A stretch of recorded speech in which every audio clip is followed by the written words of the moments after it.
So as I said, the main thing to keep in mind here is that the one advantage that you do have right now is time.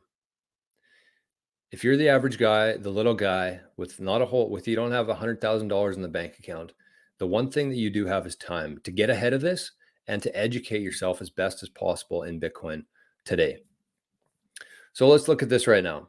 This is kind of what I wanted to show in terms of an advantage that somebody would have had in March 2020.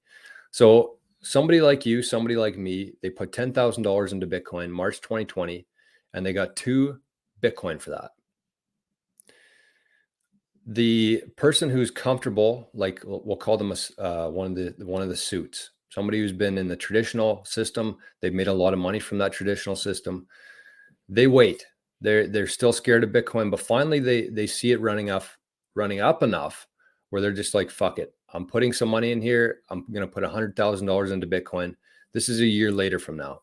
So in March 2021, they decide to put in $100,000.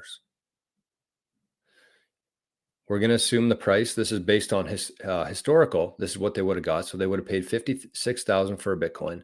They would have ended up with 1.7 Bitcoin for 176 million sats.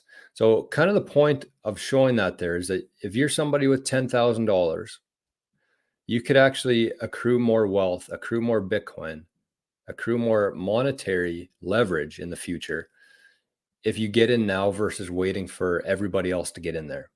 So in March 2020, you put in 10,000 bucks, you end up with 2 Bitcoin. You wait a year, March 2021, this is when the FOMO kicks in. This is when the suits show up. They now have to pay $100,000 and they get less Bitcoin than you would have had a year before that. So the message here, and I keep saying this, but it is the truth. The one advantage that we do have right now is time. We can get ahead of this. We can educate ourselves. And when all these wealthy, rich people show up, they're going to actually end up with less Bitcoin than we have. And if you understand Bitcoin, from there, you kind of keep going with it. You educate yourself, you build a network within the Bitcoin community, and you realize that having more Bitcoin today is going to be much more important than having dollars today. And at the same time, so that was somebody who was wealthy. They had 100,000 bucks. They still got 1.77 Bitcoin. The advantage that those people have is that they already have a lot of wealth in the old system. And so it doesn't take much other than actually finding the time, finding somebody who can do it for them to do that. But that's the advantage that they have is money. The advantage that we have is time.